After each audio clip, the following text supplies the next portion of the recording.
이스라엘의 한 지역에서 시작됐던 복음 운동이 전 세계적으로 흩어져서 능력을 나타내기까지는 단순히 예수님을 믿는 사람들뿐만 아니라 예수님을 위해서 증인된 삶을 살기로 결단한 사람들이 있었습니다. 이들의 세상이 감당치 못할 권리 포기와 대가 지불은 보는 사람들로 하여금 저들이 섬기는 예수가 도대체 누구이길래 저들이 저렇게 온 삶을 들여서 헌신할 수 있느냐, 말로만 아니라 그들의 삶을 통해서 예수께서 이 땅의 왕이시고 예수님이 이 세상의 통치자인 것을 입증해 보였던 증인들이고, 그 증인들에 의해서 세워진 교회가 예루살렘 교회입니다. 예루살렘은 시작부터 분명한 목표를 가지고 시작됐습니다. 예루살렘으로부터 시작되어서 열방의 영혼들에게까지 이르르는 그러한 화살표를 가지고 시작된 교회가 예루살렘 교회입니다. 예루살렘 교회의 성도님들의 열정과 자부심은 대단했을 것입니다. 복음 전파에 힘썼습니다. 그리고 그들이 갖고 있는 또 영적인 자부심, 세상에서 찾을 수 없는 아름다운 문화들, 물건들을 서로 통용하고 만날 때마다 사랑의 교제를 했고, 문제가 있을 때 서로의 짐을 지며 그렇게 복음 사역을 열심히 감당했던 사람들이었습니다. 교회가 부흥되기 시작했습니다. 영향력 있는 교회가 되기 시작했습니다. 그러면서 하나님 입장에서 볼 때는 문제가 생겨나기 시작했습니다. 그 문제가 무엇이냐면 사람들이 자기만의 리그에 빠지기 시작했습니다. 안주하고 타협하기 시작했습니다. 그러면서 점차적으로 방향성을 잃기 시작했어요. 너무 좋으니까 열방으로 향했던 그 시선이 점차 좁혀지면서 나의 영역, 나의 공동체, 그렇게 좁아지는 그러한 일들이 있었습니다. 열방으로 향하려는 우리의 눈이 좁아질 때 하나님께서 행하시는 것이 있습니다. 그것은 우리의 삶 가운데 영점 조절을 하십니다. 영점 조절이 무엇입니까? 사역하는 분들, 양궁하는 분들은 영점 조절이 얼마나 중요한지를 잘 알고 있습니다. 목표에 정확하게 맞추기 위해서는 영점 조절을 해야 됩니다. 영점 조절을 하지 않고 아무리 총을 쏘아도, 아무리 화살을 많이 쏘아도 그 화살과 그 총알은 정확하게 관역에 맞춰지지 않을 것입니다. 그렇기 때문에 영점 조절은 굉장히 중요한 것이죠. 열방 선교에 대한 마음을 갖고 계신 하나님 아버지, 열방의 족속들을 창조하시고 그 열방의 족속들이 하나님 앞에 나와 예배하는 것을 보기 원하시는 하나님 아버지의 그 마음이 계속해서 지속적으로 전파되어야 되기 때문에, 그래야 열방의 족속들이 소망이 있기 때문에 하나님께서는 신자들의 삶에, 우리 그리스도인의 삶 가운데 영점 조절을 시작하십니다. 그래서 복음 전파를 가로막고 우리의 눈이 열방으로 향하는 것을 가로막는 장애물들을 제거하기 위해서 하나님께서 영점 조절을 우리 기독교 역사 가운데 계속해 오셨고, 증인들의 삶 가운데 계속해서 행하여 오셨고, 우리 성도들의 삶 가운데 영점 조절을 행하셔서 우리로 하여금 다시 한번 눈을 포커스에 맞춰서, 초점에 맞춰서 열정을 가지고 하나님께서 맡겨준 일을 감당하게 하시는 하나님 아버지의 영점 조절이 있기 때문에 우리가 늘 새롭게 더 하나님께서 원하시는 그 방향으로 살 수 있게끔 하나님께서 하시는 것입니다. 예루살렘 교회가 방향성을 잠시 상실했습니다. 너무 재미있으니까, 너무 좋으니까 여기가 좋사오니 하는 그 마음 때문에 열방으로 흩어지는 것에 대해서 잠시 주춤했습니다. 그 상태로 그냥 두면 열방의 족속들은 구원받을 기회를 놓치고 지옥불로 갈 수밖에 없기 때문에 영혼을 사랑하시는 하나님께서는 예루살렘 교회 가운데 영점 조절을 시작하셨습니다. 그 방법이 무엇입니까? 핍박이었습니다. 기독교 선교 역사상 계속해서 반복되는 선교 메커니즘이 있습니다. 방법이 있습니다. 하나님의 교회를 깨우고 성도들을 깨우쳐서 계속해서 열방을 바라보게 하는 하나님께서 사용하시는 방법 중에 하나가 바로 핍박입니다. 그래서 저희 선교를 공부하는 사람들은 그런 말을 자주 해요. 받은 복을 나누지 않으면 빼앗긴다. 자발적으로 나가지 않으면 잡혀간다. 하나님께서 행하시는 방법 중에 하나인 것이죠. 그래서 예루살렘 교회 가운데 핍박이 일어났습니다.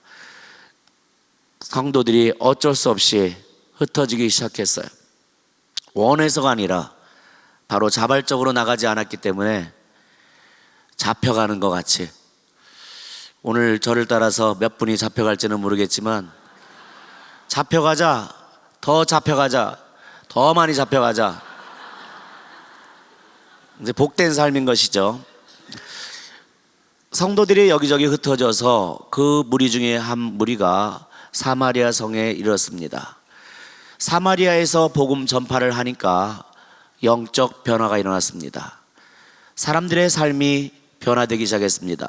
영적으로 눌렸던 자들이 자유케 되는 역사가 있었고, 정서적으로 아프고 상처 입은 우울한 마음으로 살아가던 사람들이 회복되는 은혜가 있었고, 육신의 각종 질병으로 고난당하던 사람들이 병고침을 받는 큰 은혜가 있었습니다. 예수님으로 말미암아 사마리아 성에 있는 사람들의 삶이 행복해졌습니다. 놀라운 일이었죠.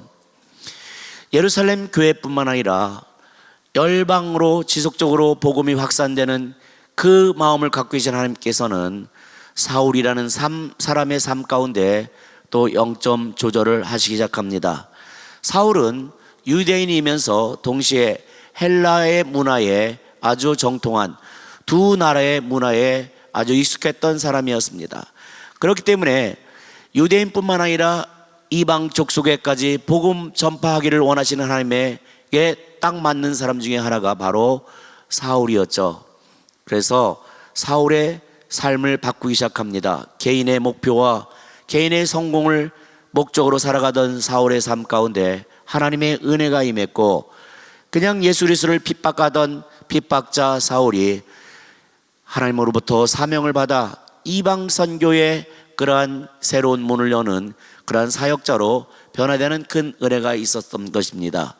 그리고 또 한 사람, 하나님께서 세계 선교를 가속화시키기 위해서 베드로의 삶 가운데 영점 조절을 시작하십니다. 베드로는 유대인 그리스도인이었습니다. 베드로가 변해야만 세계 선교가 가능했습니다. 베드로는 교회에 가장 영향력 있는 지도자였습니다. 베드로가 변하지 않으면 열방 선교는 이루어질 수 없기 때문에 하나님 아버지께서는 베드로의 생각을 바꿀 필요가 있었습니다. 패러다임을 바꿀 필요가 있었습니다. 베드로가 가지고 있던 편견이 바뀌어야 세계 선교가 가능했던 것이죠. 왜 그러냐면 베드로는 유대인의 대표자였습니다. 유대인들이 갖고 있던 생각이 무엇입니까? 하나님께서 우리 이스라엘 백성을 특별히 사랑하셔서 우리 백성을 선택하시고 우리들을 거룩해 하시고 우리를 제사장 나라로 삼으시고 우리를 거룩한 백성으로 삼으셨다. 그러면서 이스라엘 백성들이 그 자기만의 리그에 빠져 있어서 이방인들은 더러운 민족들, 그리고 복으로부터 멀어진 민족들로 생각했습니다. 예수 그리스도의 구원은 이방인에게는 아무 상관없는 것이다, 그렇게 생각하고 있었죠. 거기에 머물러 있으면 열방의 하나님은 전파되지 않기 때문에 하나님께서는 베드로의 생각을 바꾸실 필요가 있으셨습니다. 그래서 베드로로 하여금 특별한 경험을 하게 합니다. 여러 가지 동물들을 잡아먹어라. 그랬을 때 베드로가 얘기했습니다. 저는 이렇게 더러운 것들은 먹을 수가 없습니다. 이런 거 먹어본 적이 없습니다. 그렇게 반응을 했죠. 그때 하나님께서 뭐라고 하십니까? 베드로야, 내가 깨끗하다고 하는데 왜 네가 더럽다고 하느냐? 무슨 의미입니까? 이방인들도 내가 창조했다고 하는데, 그들도 나의 계획 가운데 있다고 내가 말하는데, 나의 마음이 그들 가운데 있다고 말하는데 왜 네가 거부하느냐? 나는 너희들만의 하나님이 아니다. 내가 그 열방의 족속들을 창조했노라. 그들을 사랑하노라. 그들도 나의 계획 가운데 있다. 너희가 그러는 것처럼 나는 그 이방의 족속들이 나의 앞에 나와 너희가 지금 하는 것처럼 감격의 눈물을 흘리며 예배하는 그 장면 보고 싶은 것이 나의 마음이고 나의 소원이고 나의 열정인데 왜 네가 너의 편견으로 아니라고 하느냐. 그 경험을 통해서 베드로의 생각이 변했습니다. 이스라엘의 하나님이 아니라 비로소 이제는 온 열방의 하나님으로 변화되는 놀라운 역사가 바로 유대인 그리스도인의 지도자, 교회의 지도자 베드로의 변화를 통해 이루어지게 된 것입니다. 우리의 편견을 벗어날 필요가 있습니다. 그 중에 하나는 단기 선교겠죠. 단기 선교를 가게 되면 그냥 옛날에는 이런저런 생각할 수 있어요. 이 땅에서도 전도도 못하고 이 땅에서 제대로 영혼 구원 하나 못하는데 말도 안 통하고 문화도 다르고 여러 가지 불편한 다른 나라 가서 뭐 할 수 있다고 그런 생각 가지고 오랫동안 단기 선교에 대해서 듣기도 하지만 그냥 마음을 딱 닫고 계신 분들도 있을 수 있어요. 아마 그분들의 자유겠죠. 그런데 한번 가보면 마음이 열리기 시작해요. 무엇보다 내가 거기 가서 무엇을 많이 하는 것을 뛰어넘어서 우리가 변화되기 시작해요. 열방의 족속들을 사랑하시는 하나님 마음을 바꾸어요. 한번 다녀온 사람은 그까짓 거 쓸데없는 거 뭐하러 가, 돈 낭비지, 그 소리 하지 않습니다. 한번 갔다 오신 분들은 기회가 되면 또 다른 단기 선교를 계획하는 분들이 되는 거예요. 그렇게 하면서 우리 삶의 지경이 점점 넓어지게 되고 비록 우리가 한국의 이 땅의 한 지역에 앉아 있지만 이렇게 예배 드릴 때면 우리 가사로 예배 드리지만 어느 순간에는 다녀왔던 선교지의 여러 장면들이 생각나서 어떤 분들은 그때 그 감격 때문에 눈물을 흘리는 예배를 드릴 수도 있고 그때 보았던 내가 기도해야지 했지만 기도하지 못했던 그 사람들에서 나도 모르게 기도를 하기 시작하는 것이고 그렇게 드려지는 예배가 진정한 감격이 넘치는 열방 예배가 되는 것이고 그래야 우리의 삶이 넓어지고 우리의 삶이 좀 수준 있는 그리스도의 삶이 되지 않겠습니까? 영혼 구원, 그것은 하나님께서 우리에게 주신 사명입니다. 저는 선교사로서 선교지에서 그 일을 잘 감당하고 있습니다. 32년째 이전보다 더 영혼을 사랑하는 마음으로 그 땅에 머물고 있습니다. 이제 30여 년이 넘었으니까 대강대강 경험으로도 다 할 수 있겠죠. 눈만 감아도 선교부가 어떻게 돌아가고 선교가 어떤지 그렇게 돌아가지만 그렇게 있고 싶지가 않아요. 그래서 새로 오는 선교사보다 더 많은 영혼을 사랑하는 열정을 가진 사람이 됐으면 좋겠다. 그것이 제가 바라는 삶인 것입니다. 시간이 지날수록 저 선교사님이 리더니까 또 수많은 사람이 따르니까 그냥 말로만 이렇게 움직인다, 그런 소리 듣기 싫은 거예요. 저 선교사님은 가장 먼저 왔으니까 누구보다도 영혼을 사랑하고 영혼을 사랑하는 눈물이 있는 사람이다, 그런 평가를 받고 싶은 것이 저희 부부의 마음인 것입니다. 그것이 하나님의 마음이기 때문에 세상 모든 민족이 구원을 얻기까지 쉬지 않은 하나님을 닮아야 그게 하나님의 사람인 것을 알기 때문에 지속적으로 우리의 삶 가운데 영점 조절을 해야 되는 것이고, 영점 조절을 계속해서 해야만 멋지게 시작했을 뿐만 아니라 끝까지 멋지게 완수할 수 있기 때문에 우리의 삶 가운데 지속적으로 해야 될 것은 영점 조절이고, 성령의 능력으로 우리의 삶을 지속적으로 스캔해야 되는 것이고, 내가 무엇인가 바쁘고 의미 있는 일을 한다고 지금 다 집중하고 있지만 어쩌면 너무나 내가 하는 일에 바쁜 나머지, 어떨 때는 교회 일에 너무 바쁜 나머지 영혼에 대한 긴박감을 잃어버리고 살 수가 있다는 것이거든요. 영혼에 대한 긴박감과 영혼에 대한 열정이 없이 무엇인가 일에 빠져서 열심히 하다 보면요, 스스로 한계에 부딪히게 되고 영적인 메마름을 경험하게 되고 하는 일이 재미없어지는 것 아니겠습니까? 제가 살고 있는 콩캔에 이제 한 지역의 기찻길을 따라서 이제 좀 못 사는 마을들이 있어요. 우리가 일반적으로 슬럼이라고도 부르겠죠. 우리 저희 태국을 방문했던 우리 성도님들은 저기를 방문해 본 분들도 있을 것 같아요. 제 아내가 저기를 자주 들어갑니다. 저기에 대한 마음의 부담감이 있어요. 저는 잘 안 들어가요. 팀이 왔을 때만 들어가요. 근데 제 아내는 정기적으로 들어갑니다. 저기는 들어가고 싶지 않은 곳이에요. 세상 사람들의 눈에는 별로 가치가 없는, 홍수가 나면 가장 먼저 잠기는 곳 중에 하나예요. 왜냐하면 다른 곳을 잠기지 않게 하기 위해서 저기를 먼저 잠기게 하는 곳입니다. 다 잠기고 다 떠내려가도 항의할 줄도 모르는 사람이니까요. 대낮에 가도 저기 있는 사람들은 알코올에 취해 있습니다. 삶의 질서가 없는 사람들입니다. 그리고 마약에 취해 있습니다. 한국 같으면 마약은 좀 돈 있는 사람들이 하는 것 아니겠습니까? 근데 저희 태국은 마약이 널려 있어요. 그냥 밖에 편의점이든 어디 나가면 그냥 쉽게 마리화나나 대마초 이런 것들을 사서 자유롭게 하는 것들이 합법적으로 된 나라예요. 이런 고급 정보를 받아가지고 또 태국 여행 가시는 분들은 없겠죠? 고급 비밀은 돈 받고 팔아야 되는 건데, 거기 마약 환자들이 있어요. 거기 있는 분들이 제일 좋아하는 찬양이 뭔지 알아요? 약할 때 강함 주시네. 약할 때 강함 주는 걸 믿고 있는 사람들이라고요.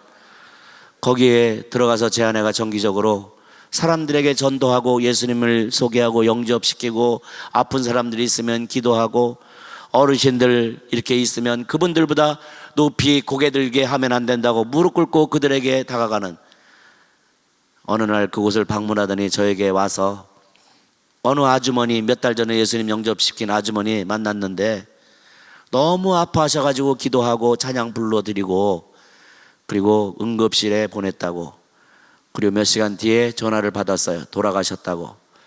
그때부터 울기도 하고 우울한 상태가 계속 지속되는 거예요. 처음에는 당연히 슬프죠. 그러니까 그런 마음 갖는 거 당연하겠지 생각했는데, 그 시간이 길어지니까 제가 질문하기 시작했죠. 왜 저렇게 슬퍼하는가? 우리 교회에 나온 적도 한 번도 없고, 같이 만나서 커피를 마신 적도 한 번도 없고, 긴밀한 교제가 있었던 것도 아니고, 우리가 만났던 수많은 사람들 중에 한 분이었는데 왜 저렇게까지 슬퍼하지?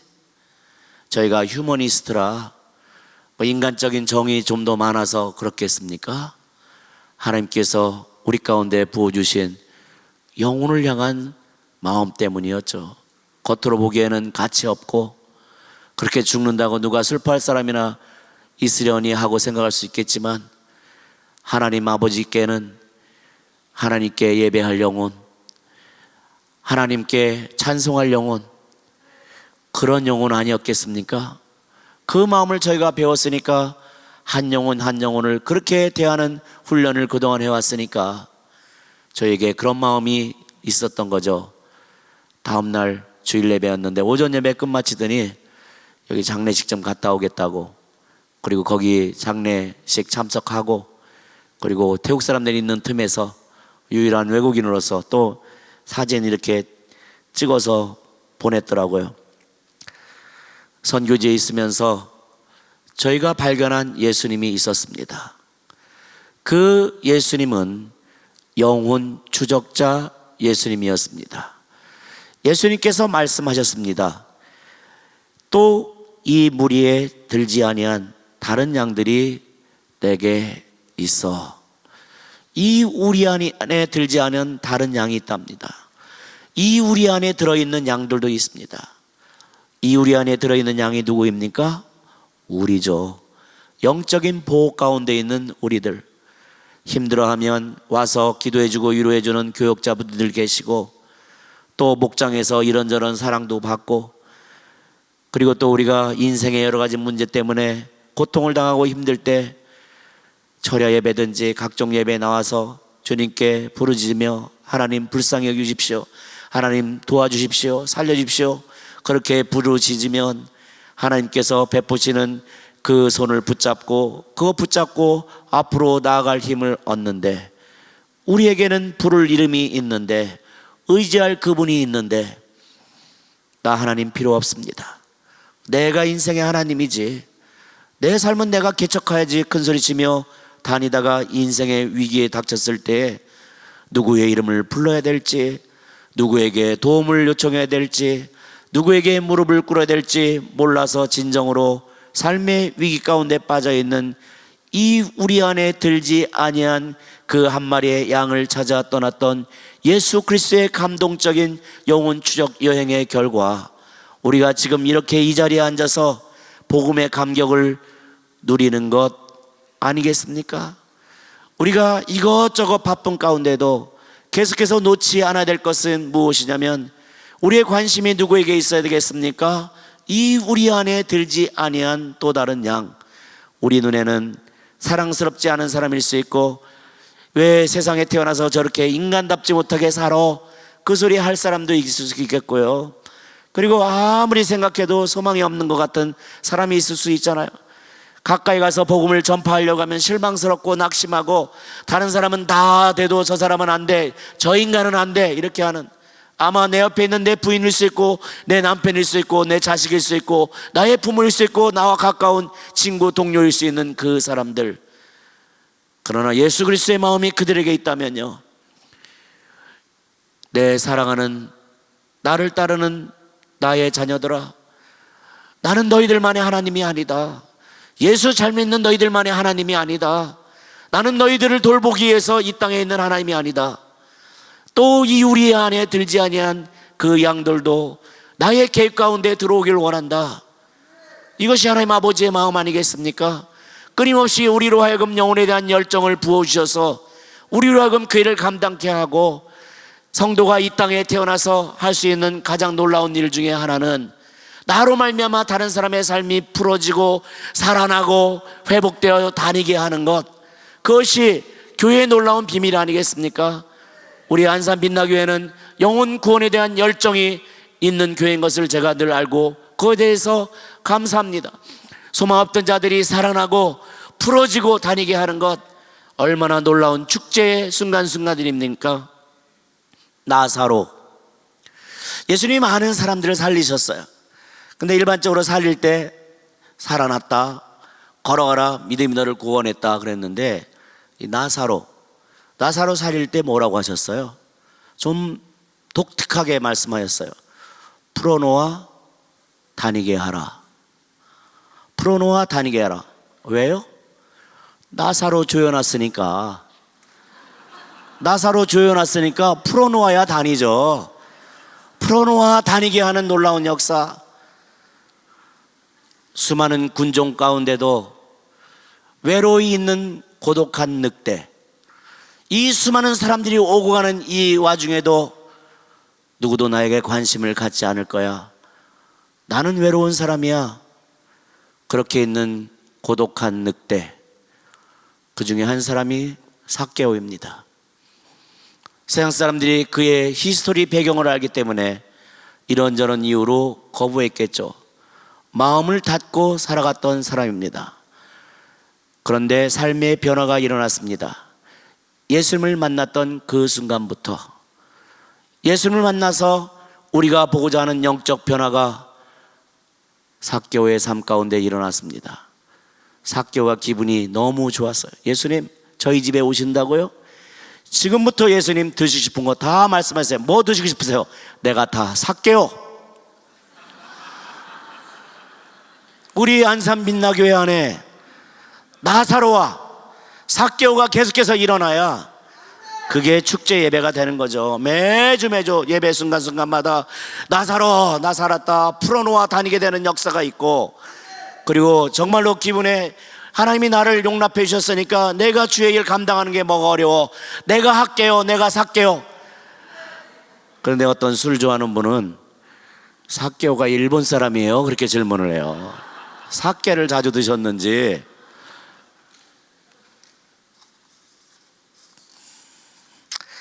하나님께서 저희 선교부 가운데 은혜 베푸셔서 이런저런 일을 하지만 우리의 중심은 계속해서 그 초점, 잃어버리지 않을 초점, 영혼 구원하는 그에 대해서 모든 초점을 다 두고 있습니다.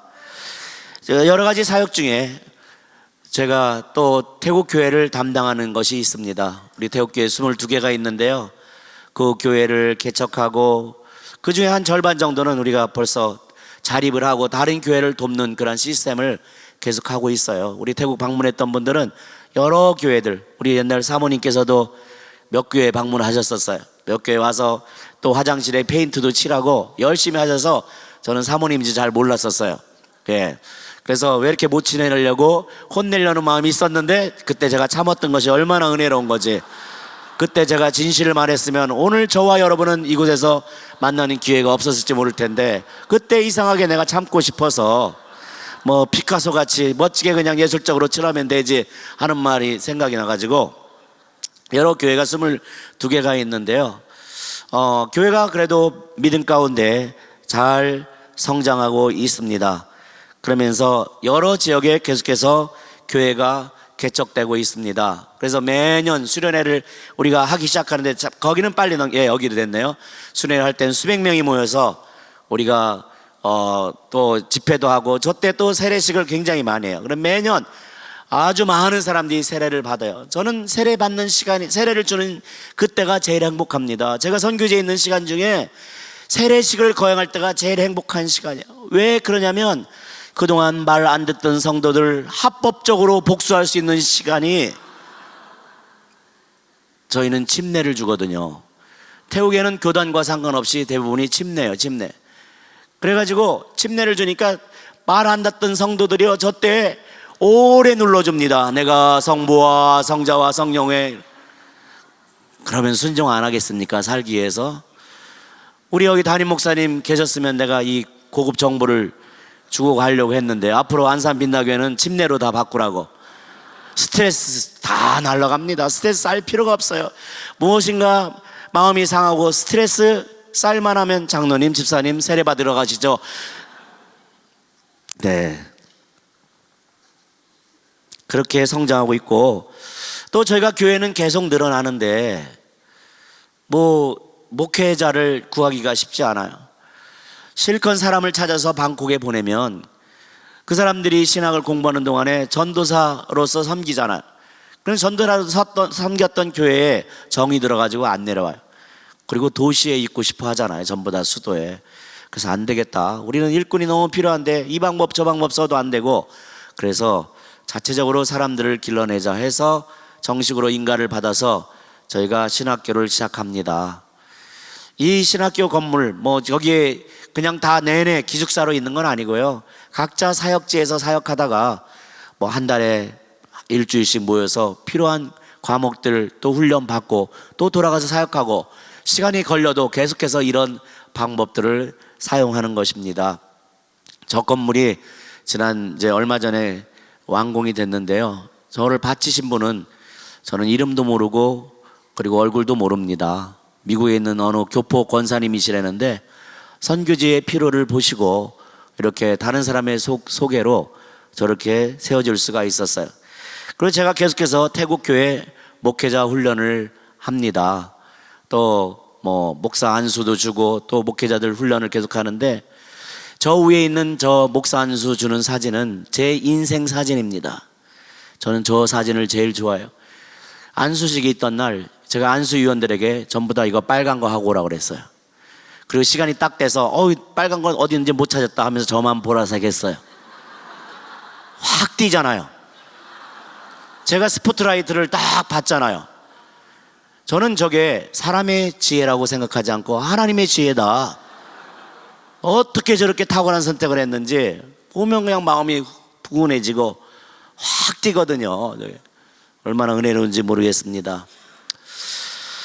그리고 저희 고원 사역이 있습니다. 우리 반찬 고원. 반찬 고원은, 반찬은 나의 집이라는 뜻이에요. 우리 아이들이 나의 집처럼 그렇게 행복하게 살았으면 좋겠다. 우리 아이들의 얼굴이 밝아지고 행복해지고, 또 올해는 이제 3명의 저기 출신들이 이제 대학교에 들어가요. 얼마나 감사한지 모르겠습니다. 이들이 예수님을 알고 점차 자기의 삶을 방향을 찾아가는 것 너무나 감사한 일이죠. 그리고 저희 첫 사역은 대학생 사역이었었어요. 왜냐면 제가 선교지에 가보니까 대부분의 사역들이 못 살고 어렵고 그런 분들에게 집중돼 있었어요. 가난하고 이런. 그분들에게 하나님의 사랑이 전파된 것은 너무나 놀라운 일이었습니다. 그런데 복음은 모든 사람들을 위한 것이잖아요. 하나님의 구원은 모든 사람들을 위한 것이잖아요. 그래서 잘 산다고, 배웠다고, 도시에 산다고 복음으로부터 제외되어 있으면 불공평한 일 아니겠습니까? 그래서 대학생 사역을 해야겠다. 대학생 그룹을 대상으로 전도하는 그룹들이, 성사들이 별로 없는 거예요. 왜? 어려우니까. 가난한 사람들은 밥도 먹여주면 오는데 이 대학생들은 뻣뻣하잖아요. 잘 안 오잖아요. 그렇지만 이들이 더 중요해서 가치가 있어서 이들을 대상으로 사역한 것이 아니라, 우리가 부인할 수 없는 사실은 여기에서 교사들이 나오고 여기에서 공무원이 나올 확률들이 많기 때문에 이들의 변화가 없이는 태국의 영적인 변화를 기대할 수 없다. 그런 생각 때문에 저희가 대학생 사역을 시작한 것이고, 지금은 여러 가지 많은 다양한 사역들, 10여 개 이상의 사역들이 크게 여기저기서 진행되고 있지만 제 마음 가운데 절대 포기할 수 없는 사역 중에 하나가 대학생 사역이에요. 그리고 제 아내가 국립대학교에서 음대 교수로 일하는데, 명예 때문에 우리가 돈을 받아서 그곳에 있는 것이 아니에요. 사역을 합법적으로 하기 위해서 저희가 대학교에 교수로 있어요. 왜냐하면 대학교 교수의 영향력은 대단하거든요. 교회 안에서는 제 영향력이 큽니다. 그런데 사회적으로는 제 아내의 영향력이 훨씬 큽니다. 저는 저 대학교의 총장을 못 만나요. 만나주지도 않아요. 분명한 이유가 있어야 만나죠. 제 아내는 자주 만나요. 한국의 총장들이 와서 MOU를 맺을 때마다 제 아내가 담당합니다. 한 번은 방콕에서 한국 대사님이 오시길래 다음에 또 방문한대요. 그래서 저 조심스럽게, 여보, 대사님 오시면 다음엔 내가 좀 영접해도 돼? 그랬더니 당신이 낄 자리가 아니야. 고민도 안 해보고, 여기 중보기도 팀들이 있죠. 눈물을 흘리며 간절히 기도해 주시기 바랍니다. 우리 집안의 질서가 회복될 수 있도록.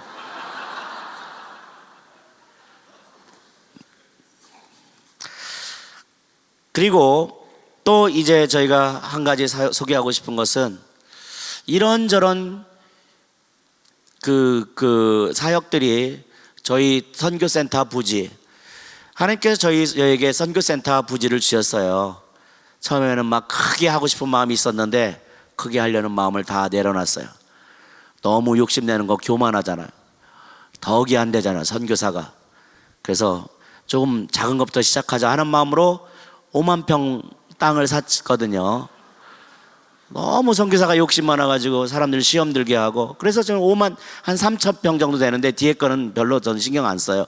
5만 평 정도 되는데 거기 땅에 이런저런 단체에서 다 와서 함께 건물들을 짓고 함께 사용해요. 왜냐면 제가 이 땅을 어떻게 할까 생각하다가, 물론 저희 있는 단체 이름으로 딱 넣으려고 생각했는데 어떤 생각이 들었냐면, 이게 지금 너무나 놀라운 가치가 있는 땅인데 제 이후에 저한테 이 땅을 물려받아서 비전도 없을 수도 있고 나중에 부르심의 열정도 없을 수 있는데, 선배들로부터 영적 주상으로부터 받은 땅 때문에 떵떵거리며 사는 것, 열정이 없고 비전이 없이 받은 땅 때문에 그냥 편안하게 사는 것은 복된 삶이 아니기 때문에 제가 이 땅을 태국의 기독교 총회에 넘겨버리자. 저희 단체가 아니라 그렇게 해서 다 넘겨버렸어요. 그래서 저희가 소유권이 없어요. 소유권이 없는 대신 이제 우리 모두가 다 같이, 태국 기독교인들이 다 같이 사용하는 땅이 된 거예요. 그 수많은 지어졌던 건물들을 다 그쪽으로 넘겨버렸어요. 제가 이 손을 폈더니, 배운 대로 그냥 단순하게 그렇게 실천했더니, 이 편손에 하나님께서는 많은 200~300명의 목회자들을 주셨어요.